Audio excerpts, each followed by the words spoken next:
Alors, je tiens d'abord à remercier évidemment la Sénat de m'avoir invité ce soir pour vous parler donc d'un graveur que je prends grand plaisir à découvrir et puis surtout, j'allais dire, la Monnaie de Paris de nous accueillir et de permettre à la Sénat donc de faire de si belles conférences sur la numismatique. Je disais effectivement qu'Antoine Bovy est un artiste très important et j'ai vu qu'il y avait dans le public des gens de Genève. Donc c'est un artiste non pas suisse mais genevois, un artiste que vous connaissez en réalité tous, puisque, et là je m'intéresse spécialement au numismate, parce que c'est lui le créateur donc, du type de la Helvetia debout, que vous retrouvez toujours sur les monnaies suisses lorsque vous franchissez la frontière. Un autre type que vous pouvez connaître pour les spécialistes de monnaie suisse, et donc vous retrouvez tout cet art de Bovy, cet raffinement dans la gravure de Bovy et surtout son goût pour l'antique. C'est quelque chose dont je parlerai très peu aujourd'hui, mais simplement il faut avoir à l'esprit qu'à cette époque-là, le grand modèle, ça reste toujours l'Antiquité.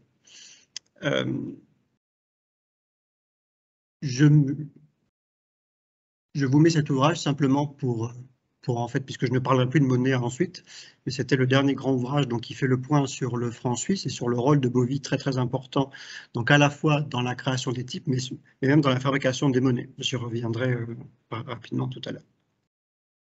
Alors, qui était Antoine Bovy? Donc, je l'ai dit, il est né à Genève. On va remettre, voilà. Il est né à Genève en 1795 dans une famille protestante et son père, Jean Bovy, était un joaillier donc de la ville de Genève. Il commence sa vie dans le monde marchand et nous le retrouvons en fait médailleur.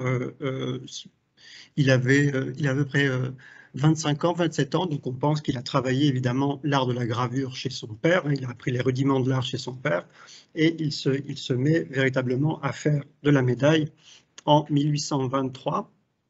C'est ici sa première médaille, qui est tout à fait modeste, en fait, qui répond à un concours qui avait été proposé donc, par la ville de Genève, et donc il reprend le buste donc, de la Vénus Médicis, qui était une sculpture très célèbre qui était dans les collections des grands-ducs de Toscane autrefois, qui est à Florence.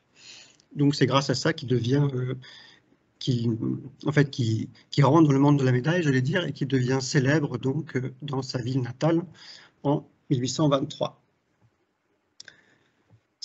Donc 1823, c'est une date importante puisque c'est le début donc de sa carrière de graveur. Et là, je vous parle très, très rapidement de cette chose-là. Alors d'abord, vous voyez que j'ai pris bien soin de conserver le copyright de CGB parce que je dois remercier CGB qui garde précieusement ces archives numérisées et qui sont accessibles. Donc c'est très bien pour travailler, puisque vous savez que lorsqu'on travaille sur les monnaies, sur les médailles, c'est parfois difficile de trouver des images de bonne qualité. Donc ça, c'est très pratique. Et vous voyez, donc c'est un essai pour un type français, pour une monnaie française. Et vous voyez que cet essai a été exécuté, a été fait sur la presse monétaire donc, de Bovy, donc du père de Bovy, Jean Bovy, qui était devenu avec son fils donc l'entrepreneur des monnaies de Genève. Et donc c'était eux qui avaient la charge donc, de créer les monnaies à Genève. Et donc tout ça pour dire, c'est que le jeune Bovy, il avait accès donc à l'outillage, donc non seulement aux outils de graveur, mais surtout très important à une presse monétaire, qui va être en fait très utile et très fondamental pour son travail ensuite. Je crois, voilà, deux autres essais pour vous montrer son travail dans la monnaie, dans la numismatique, et vous voyez toujours ce goût pour l'antique. Donc deux essais pour la République, donc on est en 1848. Il avait travaillé pour Louis-Philippe avant, je vous l'ai montré, mais ça n'empêche pas évidemment de proposer ses services pour les nouveaux régimes au fur et à mesure qu'ils le changent. Vous savez que c'est une période de succession très importante de régimes politiques. Et cet essai qui m'a très intriguant, où on voit donc la République de face.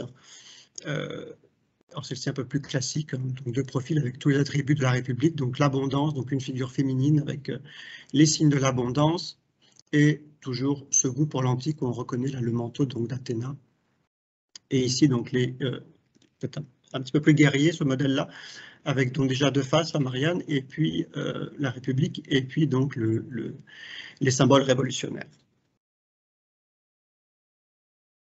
Le jeune Bovy monte à Paris. C'est là en fait qu'il va réaliser donc la totalité de sa carrière, même s'il gardera des liens très très étroits et très constants avec Genève, hein, puisqu'on sait par les archives qu'il fait en fait l'aller-retour chaque année, et même parfois plusieurs fois par an entre Paris et Genève. Donc il monte à Paris tout jeune, il a moins de 30 ans, et il va se placer sous la protection, je vais dire, en tout cas dans l'atelier donc de James Pradier, qui est un autre sculpteur genevois, qui a son cercle donc d'artistes suisses à Paris. Et je vous ai mis donc une sculpture de James Pradier que vous connaissez peut-être, puisqu'elle est devant la Bourse. Donc la prochaine fois que vous tiendrez salon de la Sénat, vous ferez attention. Et donc c'est une figure de l'industrie qui a été sculptée par Pradier. Donc l'un des maîtres de Bovy. Je vous montre maintenant rapidement donc, des médailles d'Antoine Bovy, grâce auxquelles en fait il a atteint une très grande célébrité. Donc la médaille de Goethe, qui a été diffusée ensuite dans toute l'Europe. Puis vous voyez qu'on peut s'amuser à chercher les différents types, hein, si on s'amuse si on apprécie ce genre de jeu. Mais en tout cas, c'est une médaille qui a connu, je le disais, un très très grand succès et que l'on retrouve dans toutes les collections en Europe. Ces médailles, s'il se fait connaître, Bovy, enfin, c'est grâce à une institution en particulier, c'est le Salon. Donc le Salon, c'était une vieille institution royale qui remonte à Louis XIV. Donc ça se passait au Louvre, hein, et c'est chaque année, au mois d'août. C'est un moment durant lequel les artistes qui étaient stipendiés par l'État, qui étaient pensionnés donc par la monarchie, c'était donc durant ce moment-là, dans ce lieu très prestigieux du Louvre, qu'ils pouvaient présenter leurs œuvres. Et c'est dans ce salon donc, que Bovy présente ses premières médailles, plutôt ses premiers portraits en bronze, donc à la manière de David d'Angers. Ah oui, là, juste j'ai mis cette image parce que ça m'avait plutôt amusé de voir donc l'impact de la médaille sur les arts décoratifs. Vous voyez qu'on a repris donc le profil de Bovy sur un verre.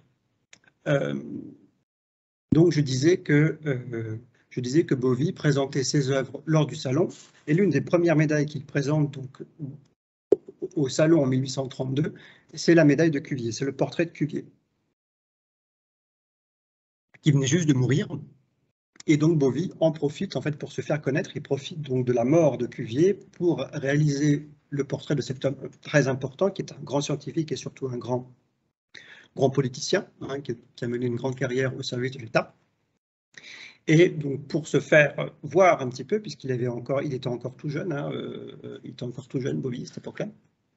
Il n'avait pas encore reçu de commande de l'État, et c'est grâce à ce portrait, en fait, que l'année suivante, donc en 1833, l'État français, donc le ministère de l'Intérieur, lui commande en fait, donc plusieurs médailles, hein, qui reprennent le portrait de Cuvier, et donc le portrait qui doit être utilisé donc pour créer des médailles ici donc à la Monnaie de Paris. Donc les coins sont sûrement ici, oui. Et je le disais, donc c'est cette manière de Bovy, enfin ce goût de Bovy pour faire les portraits des illustres, ça remonte évidemment au grand moment de la sculpture en médaille et en médaillon qui a été étudié par Inès Villapetit il y a une dizaine d'années maintenant.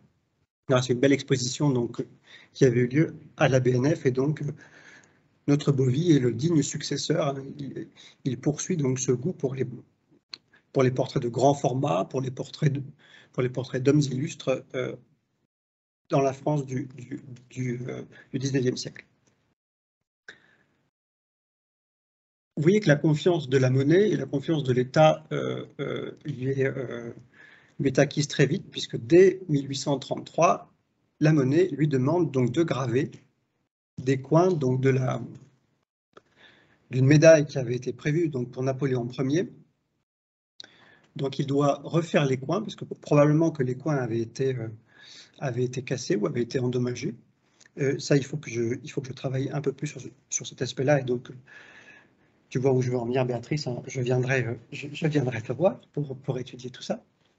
Voilà, puisque nous sommes ici entre gens qui apprécient ce genre d'objet, je vous montre donc les médailles,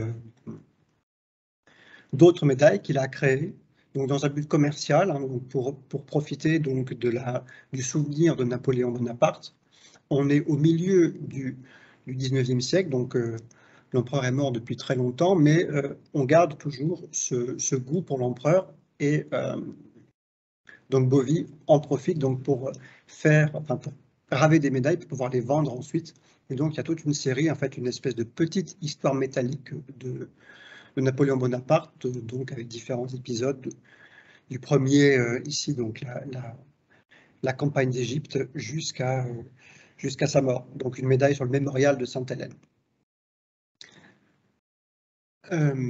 J'ai parlé de la monnaie tout à l'heure, et effectivement, Antoine Bovie il a fait toute sa carrière au service de l'État. C'est grâce à ça donc qu'il a fait une petite fortune, hein, qu'il a pu mener sa carrière de médailleur de manière très active, hein, puisque lorsque l'on regarde la liste, hein, de sa production, on est assez frappé, hein, justement de sa capacité de création assez intense. Et là, je vous montre une des médailles les plus célèbres qu'il ait gravées. Donc on est à la fin de sa carrière, on est en 1866, donc à la fin du règne de Napoléon III. Vous avez le portrait ici. Et donc c'est une médaille qui célèbre l'une des grandes inventions du 19e siècle et du règne de Napoléon III, c'est le télégraphe. Et vous voyez que, là encore, le goût, hein, pour l'antique de Bovie, où il reprend des sculptures très célèbres, il reprend surtout une manière de sculpter à la grecque. Et lorsque vous irez voir la victoire de Samothrace, par exemple, au Louvre, hein, vous reconnaîtrez donc le drapé mouillé, comme on appelle ça, donc un drapé extrêmement détaillé, et qui renvoie évidemment à l'Antiquité, donc un imaginaire largement partagé, et puis surtout qui est tout à fait cohérent avec le portrait où vous voyez la couronne de laurier, hein, donc, Napoléon III, empereur des Français, mais à l'antique. Une autre chose là qui m'intéresse beaucoup plus, enfin, qui m'intéresse beaucoup plus parce que je travaille surtout sur la médaille du XVIIe siècle. Dans les archives, on se rend compte que la monnaie faisait, et vous le savez sûrement, faisait refaire les poinçons et les creux qui avaient été cassés à cause puisqu'ils avaient été trop utilisés. Et donc en 1850, la monnaie vient, en fait, ils prennent les coins donc, dans le musée monétaire, ou en tout cas dans l'endroit où on conservait les coins, on les amène chez Bovie et on lui demande donc de regraver le poinçon et les coins d'une médaille extrêmement célèbre, puisque c'est la médaille de Louis XIV par Varin. Donc c'était la grande médaille de Louis XIV par Varin. Je crois que je n'ai pas mis d'image. Et donc ça m'intéresse à plusieurs titres, parce que ça m'intéresse de voir qu'en fait, au XIXe siècle, on s'intéresse toujours à Louis XIV, on s'intéresse toujours à l'art de Varin, puisque si les outils ont été cassés, hein, ça veut dire qu'ils étaient utilisés, donc ça veut dire on continuait donc à produire de la médaille à l'effigie de Louis XIV. Et là, je me rapproche du cœur de ma communication, qui est donc l'intérêt de Bovie pour les maîtres anciens. Donc ceux de la Renaissance, évidemment, et aussi ce dont je vais parler maintenant, pour des maîtres du XVIIe siècle. Parce que ce que je vais essayer de vous montrer ce soir, c'est que Bovie, outre l'Antiquité, qui est une espèce de topos au XIXe siècle, hein, on doit faire comme on doit recopier l'Antiquité. Ce qui caractérise Bovie, c'est son goût justement pour les maîtres anciens, donc pour les médailleurs anciens. Donc je vais prendre un petit peu à rebours, et je vous ai déjà parlé de Varin, donc je continue avec de la médaille du XVIIe siècle. Alors ça, c'est une médaille qui a été créée qui a été créée par Bovy, hein, ce n'est pas une reproduction. C'est une médaille qui a été créée par Bovy, donc de Jean de La Quintigny, qui était le grand scientifique de Louis XIV, hein, celui qui a créé le potager du roi à Versailles, le grand botaniste, voilà, je cherchais le mot. Et donc Bovy, pour une raison en fait que l'on ne connaît pas, enfin, ce n'est pas une commande de l'État visiblement, mais en tout cas je n'ai pas encore trouvé les documents qui l'attestent. Donc Bovy crée donc cette médaille de Jean de La Quintigny et il s'inspire pour créer cette médaille. Alors je vais peut-être couper le micro. Alors attendez, non parce que ça c'est le mien je crois. Ou alors si vous pouvez couper vos micros comme ça, parce que sinon en fait je vous entends, ça me perturbe un peu. Bon voilà, je pense que ça ira. Donc j'étais en train de parler, oui, de Jean de La Quintigny, oui c'est ça. Donc du modèle de Bovy.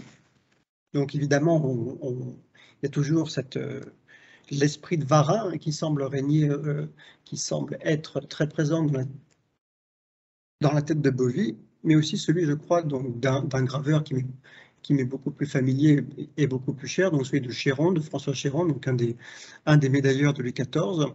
Et vous voyez qu'on trouve une certaine proximité plastique dans le traitement de la figure, vous voyez, cette manière donc très précise de travailler la chevelure, cette manière très particulière, très baroque, j'allais dire, très majestueuse de présenter donc son sujet. Et en tout cas, pour Bovy, c'est très anachronique. Là, on sent vraiment qu'il a regardé la médaille ancienne, hein, qu'il est peut-être allé... Alors, pour vous dire toute la vérité, je suis allé consulter les registres des visiteurs du cabinet des médailles pour voir si je trouvais Bovy dedans, mais je ne l'ai pas trouvé. Donc, bon, je ne sais pas si Bovy avait des accès privilégiés qu'il évitait de signer le registre, mais en tout cas, je n'ai pas trouvé ça... Je n'ai pas trouvé d'archives qui prouvent hein, qu'il a vu ces médailles, en tout cas dans les collections du roi. Mais bon, vous savez qu'il y a plein d'autres collections, notamment à Genève, dans lesquelles il pouvait très bien voir ces médailles.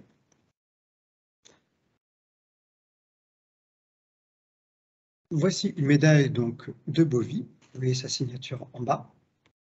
C'est une médaille qui célèbre son ami, Chaponnière, sculpteur, son ami, j'allais dire, son ami de jeunesse. Chaponnière donc était genevois, hein, qui était lié à la famille Bovy, les deux étaient assez proches. Les deux se retrouvent à Paris en même temps, dans les mêmes années, mais Chaponnière meurt assez vite, il meurt à une trentaine d'années, et juste avant sa mort, donc Bovy réalise ce portrait pour célébrer donc l'artiste qu'est Chaponnière, le sculpteur qu'est Chaponnière. Et si vous êtes familier donc des médailles de la Renaissance, vous avez peut-être reconnu donc la manière de présenter son sujet, c'est extrêmement visible ici dans l'inscription. Hein, je vous montre la médaille de Pisanello, donc d'Alphonse V d'Aragon, roi de Naples. Donc Pisanello, hein, donc le grand médailleur, enfin le créateur donc, de la médaille moderne en Italie au milieu du XVe siècle. Et vous voyez donc que Bovy a repris donc la manière de citer donc la date. Vous voyez aussi qu'il a joué avec la patine, donc c'est un plâtre en fait, on ne voit pas, mais c'est un plâtre qu'il a patiné de couleur bronze, et effectivement, lorsque vous allez voir donc les médailles de Pisanello, en tout cas les originaux, hein, c'est très très souvent ce genre de couleur. Ça peut arriver aussi que la patine soit un peu plus sombre, mais ça c'est en noir et blanc, donc ma comparaison ne marche pas là. Mais,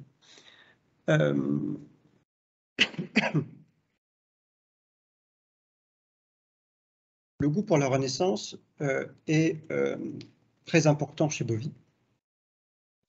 Là, c'était la médaille que j'avais mise pour vous appâter, pour vous faire venir à cette conférence. Donc, c'est une médaille française qui était commandée par le gouvernement français pour célébrer le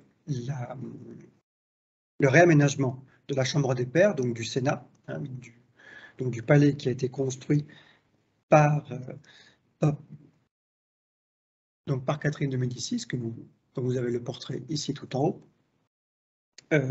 Et vous voyez que les médailles est ornées, hein, et il y a une profusion d'ornements du XVIe siècle qui ont été très probablement repris en fait sur le château. Ça, il faudrait que j'aille encore vérifier. Mais ce sont en tout cas des ornements extrêmement classiques pour le XVIe siècle que vous trouvez dans beaucoup de décors, notamment ces têtes, hein, ces masses d'armes, etc., ces boucliers. Et puis ces figures, vous voyez, extrêmement longues, hein, on appelle ça le style maniériste, vous voyez, donc très maniéré. Puisqu'on est effectivement donc à la fin de la Renaissance, on est à la fin du XVIe siècle. Même au tout début du XVIIe, mais vous savez qu'en France, avec le règne d'Henri IV et surtout l'importance de Marie de Médicis, donc de la Florentine, donc une reine, hein, qui pousse, enfin qui a amené avec elle beaucoup d'Italiens donc à Paris et qui pousse en fait l'art italien de la Renaissance jusqu'ici, jusqu'à Paris. Je disais, oui, que ce goût pour Bovie s'explique très bien. Ce goût pour Bovie pour la Renaissance, ce goût de Bovie, pardon, pour la Renaissance s'explique très bien. Nous sommes donc au XIXe siècle, même au milieu du XIXe siècle. Les collectionneurs de médailles s'intéressent essentiellement à la médaille donc, de la Renaissance italienne, donc les origines de la médaille, j'allais dire.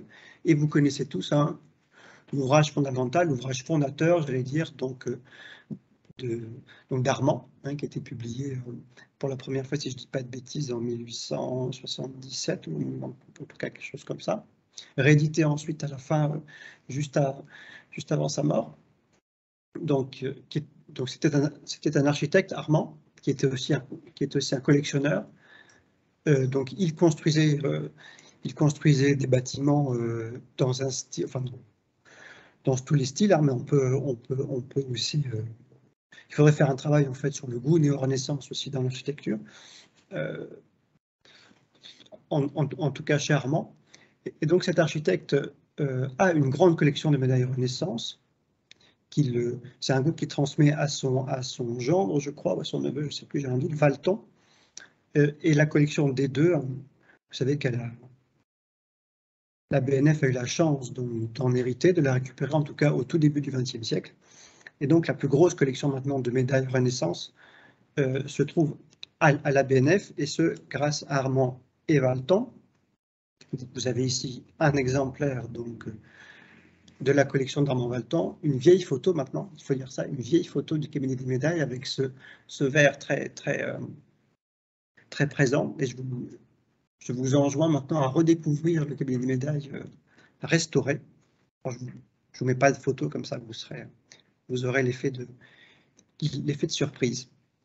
Oui, alors je disais que la BNF avait la plus grande collection de médailles Renaissance grâce à Armand Valton, et non pas grâce au roi, puisque, et ça c'est une petite découverte que j'ai pu faire il y a quelque temps,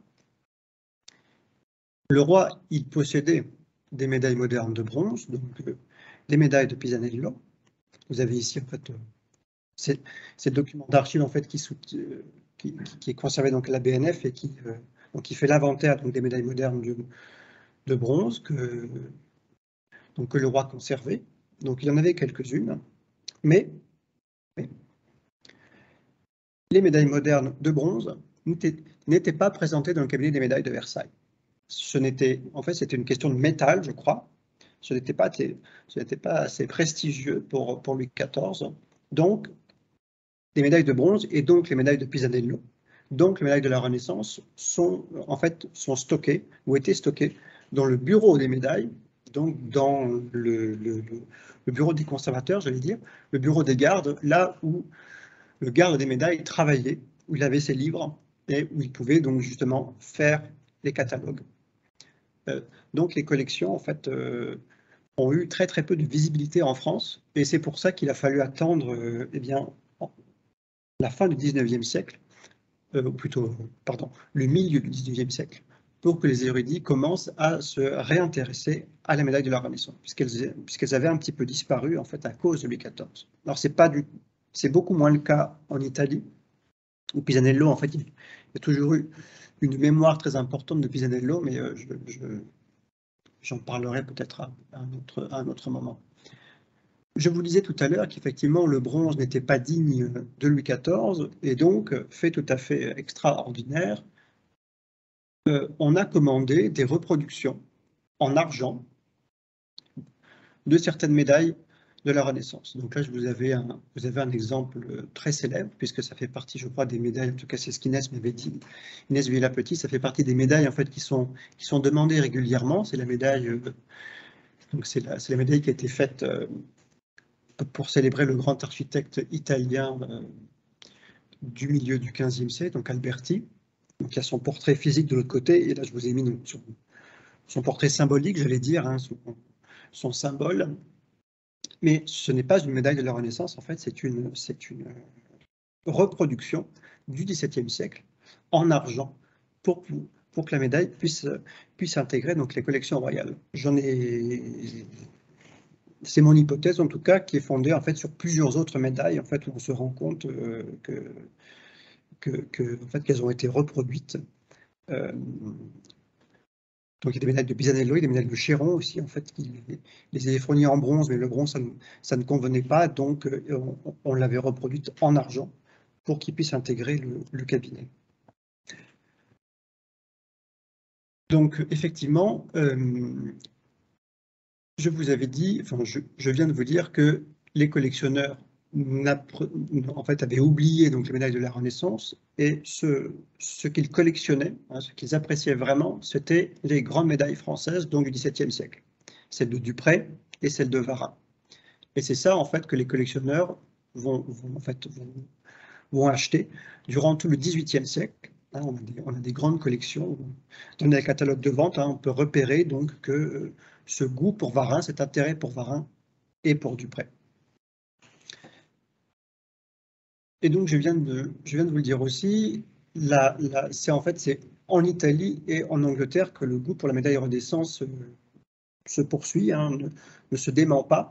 Et là, vous avez un tableau assez célèbre qui vous montre donc un collectionneur anglais ici, qui s'appelait Fontaine, qui était un numismate, qui était un collectionneur de monnaies et de médailles modernes, anglais, britannique, qui se trouve ici avec ses amis, non pas en Angleterre, mais à Florence. On est ici dans la tribune, hein, donc c'est une espèce de joyau donc, des collections grand-ducales, avec toutes les peintures les plus célèbres, les antiques les plus célèbres, la collection de pierres gravées, ici, la collection de monnaies, qui était extrêmement prestigieuse aussi, qui était conservée dans ce grand meuble, et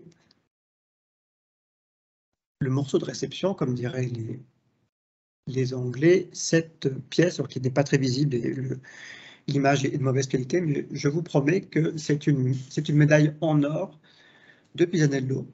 Donc c'est probablement la première médaille, enfin c'est une des rares médailles en or qui était fabriquée donc, par Pisanello, donc qui célébrait l'empereur Jean VIII, donc l'empereur paléologue de Byzance, qui était venu en Italie essayer de se réconcilier donc avec Rome pour lutter contre les Turcs. Vous savez que ça n'a pas marché. Et donc Pisanello avait une espèce d'espoir ou de célébration, en tout cas, de cet espoir de réconciliation entre l'Orient et l'Occident. Ça n'a pas marché, mais ce qui m'intéresse ici, c'est que les Anglais et les Italiens aussi sont toujours friands de Renaissance. Et donc, c'est grâce aux Anglais et grâce aux Italiens, surtout que Bovi, qui a fait le voyage très probablement en Italie, qui est imprégné donc, de cette culture de la médaille de la Renaissance, de la médaille Renaissance, et que c'est pour ça en fait qu'il est très soucieux en fait de répéter, de reproduire donc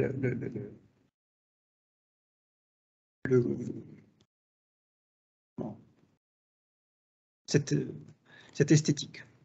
Alors là, vous voyez que j'ai sauté quelques décennies pour vous montrer justement l'importance de la médaille Renaissance et donc quelque part donc l'influence de Bovi dans ce prolongement donc de l'art de la médaille Renaissance chez un graveur donc italien donc de la fin du XIXe siècle et du début du XXe siècle, et vous voyez qu'il reproduit dans un but dans un but un peu différent, mais il reproduit donc les médailles de Pisanello pour d'autres commanditaires. Mais vous voyez qu'il va, en fait, c'est pas qu'il cherche, c'est même pas qu'il cherche l'inspiration, hein, c'est qu'il reprend le motif, peut-être d'une manière un peu plus guerrière, un peu plus violente, hein, parce qu'on est en Italie dans les années 30, donc il y a aussi une esthétique très particulière. Je crois que je l'ai enlevé, oui. Ce même graveur, en fait, avait fait une médaille de Mussolini où il reproduisait, en fait, où il s'était servi, en fait, d'un portrait donc, de Pisanello. Il avait donc resculpté, j'allais dire, Mussolini en s'inspirant de Pisanello. Mais je reviens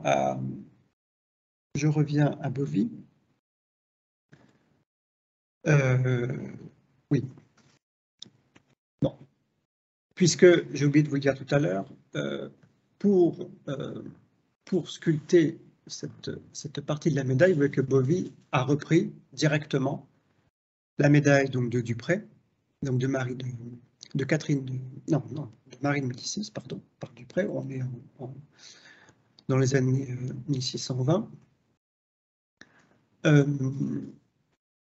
Et donc là, c'est encore un élément supplémentaire, hein, qui prouve que Bovy était un fin connaisseur donc, de la médaille ancienne. Il en avait peut-être dans sa collection personnelle, ça reste à prouver, mais en tout cas, ce qui est très clair, hein, c'est qu'il connaît son histoire de la médaille, c'est qu'il connaît les objets, et surtout qu'il les utilise d'une manière très,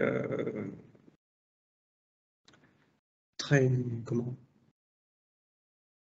c'est le mot en anglais qui me vient, je peux m'excuser, merci, très pertinente, merci Dominique, très pertinente. Et ça, c'est quelque chose qui revient très souvent. C'est comme pour la médaille de Jean de la Quintini tout à l'heure. Hein, grâce à ses dessins, grâce à ses archives, on voit qu'il travaille, on voit qu'il dessine et qu'il se fonde donc sur les médailles anciennes pour créer son propre travail. Donc, si je peux résumer l'art de Bovy, et je crois que vous arrivez pour la fin. Je crois que cette médaille résume très bien l'art de Bovy. Est une alliance donc entre l'antique qui est un peu partout dans cette médaille, dans ces figures de médailles, et pour la Renaissance. Par là, on peut s'amuser donc à chercher les références, notamment dans la figure centrale, hein, qui est une reprise. Alors, est-ce que je peux... Non, je peux pas zoomer. Ah, si je peux zoomer.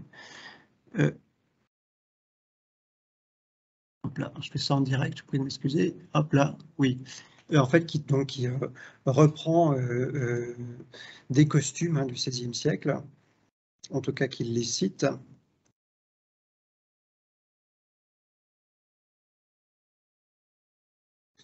Célèbre de Bovy qui était exécuté donc pour l'exposition universelle.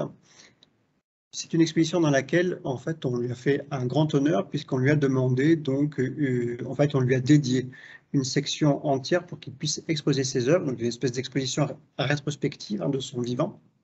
Et donc, vous aviez, puisqu'on a la liste, hein, de toutes les médailles, donc vous aviez toute sa production que je vous ai montré pendant cette conférence. Et ce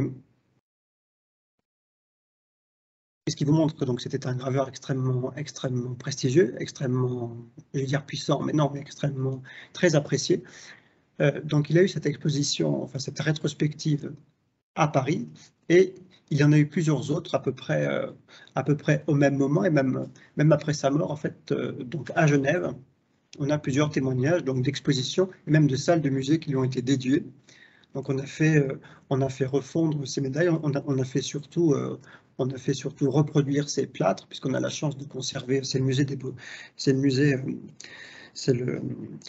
Beaux-Arts de Genève, en fait, qui conserve aujourd'hui donc les plâtres de Bovy. Hein, ce sont des œuvres de très très grande dimension qui me permettent d'étudier, qui permettent aux amateurs donc d'étudier le processus de création, et on se rend bien compte, hein, donc en étudiant les plâtres, en étudiant les dessins, les archives qu'il a pu laisser de ce goût de Bovy, donc pour l'art de la Renaissance et pour les maîtres anciens. Hein, puisque, si je peux me permettre de faire une conclusion, un résumé pour ceux qui n'ont pas pu voir la conférence jusqu'ici, vous remontrer. Ah, je dézoome. Je disais donc que Bovy s'était inspiré donc largement donc des maîtres anciens. Et si vous avez un exemple donc d'une citation directe d'une médaille de Dupré, et si je ici donc une citation donc une médaille de Pisanello que j'avais en tout cas dans l'esprit de Pisanello que j'avais montré, voilà ici. Hein, donc on retrouve la citation, en tout cas la manière donc de représenter la date. Et vous avez montré aussi voilà, ce goût très particulier de Bovy donc pour les maîtres anciens. Donc j'avais parlé de Jean Varin, de François Chéron. Et ce qu'il faut retenir, hein, c'est que les médailles, en fait, un petit peu comme ça, qui citent les maîtres anciens, ne sont pas sont très rarement donc, des commandes de l'État, ce sont très rarement des commandes publiques, ce sont plutôt des médailles qu'il fait dont l'initiative part de lui-même, en fait, hein, qu'il désire produire, qu'il désire vendre après, effectivement, parce que toutes ces médailles étaient ensuite quand même présentées dans le bureau des ventes de la monnaie. J'ai les archives hein, qui précisent ça, donc ça c'est tout à fait fascinant. Puisque j'avais commencé cette conférence en rappelant ou en disant que Bovy avait été très rapidement chargé donc de regraver, de reproduire en tout cas certains coins, certains poinçons donc du XVIIe siècle hein, pour que la monnaie puisse continuer donc à produire les médailles anciennes. Et donc ça me fait beaucoup réfléchir hein, aussi sur le statut de la médaille. Si la médaille hein, donc 19e qui était frappée grâce au coin de Bovy, si c'est toujours une médaille de Varin ou non, donc ça c'est un problème presque philosophique qu'on peut discuter très longuement. Donc voilà, c'était à peu près tout ce que j'avais à vous présenter ce soir, mais donc je suis très, très heureux d'avoir... alors là, je fais exprès hein, de revenir en arrière pour Inès et pour Christian, comme ça vous pouvez voir ce que j'ai montré. Et oui, donc ça c'est une pièce très intéressante hein, qui vous montre... j'en ai parlé en fait pour vous montrer que Bovy avait son atelier monétaire à Genève, hein, puisqu'il était chargé donc par la ville de Genève de frapper donc les monnaies. Donc il a toujours en fait tout au long de sa carrière, il a travaillé pour Genève, il a travaillé pour les monnaies de Genève. Mais j'en ai pas parlé là parce que c'était pas mon sujet. Mais ce qui m'intéressait, hein, c'est qu'il avait les outils. Donc les outils de gravure, mais surtout les presses. Et c'est ce qui lui a permis en fait après de faire des essais, donc de les présenter au gouvernement. Bon, ils n'ont pas été retenus hein, parce qu'on était dans une période en fait, vous savez que la République de 48 n'a pas duré très longtemps, mais il s'est fait bien voir de Napoléon III, hein, puisque c'est sous son règne en fait qu'il a eu une production vraiment très très très importante, où il a fait fortune. Et d'ailleurs, c'est sous son règne, ça je ne l'ai pas dit tout à l'heure, mais en fait on voit que plus Bovy vieillit, plus il s'enrichit, plus il s'embourgeoise, j'allais dire, plus il se déplace donc vers les quartiers les plus neufs, les plus riches de Paris. Donc il habite d'abord pas très loin d'ici, pas très loin de la Monnaie, ce qui est tout à fait cohérent, hein, puisqu'on est dans le quartier, dans le quartier des graveurs. Et on le voit en fait qu'il se déplace donc, pour finir vers les Champs-Élysées et vers le parc Monceau. Hein, donc une espèce comme ça de cursus honorum hein, pour ce graveur extrêmement prolifique. Alors je me souviens plus si j'étais remonté jusqu'en haut. Ça, Inès, tu reconnaîtras, c'est la Vénus Médicis. Hein, c'est la première médaille. Alors, ça, c'est pas un exemplaire très, très, très joli, mais c'est la première médaille grâce à laquelle il s'est fait connaître. Il était encore tout jeune, il avait 25 ans, un petit peu plus. Et c'est par cette médaille qu'il gagne un concours qui lui permet ensuite de venir à Paris pour se former en fait et pour faire sa carrière à Paris. Je termine pour rendre hommage à Genève par le type, voilà, par le type de Helvetia debout qui est encore sur les monnaies, sur certaines monnaies suisses. Voilà, donc je vous remercie beaucoup pour votre attention et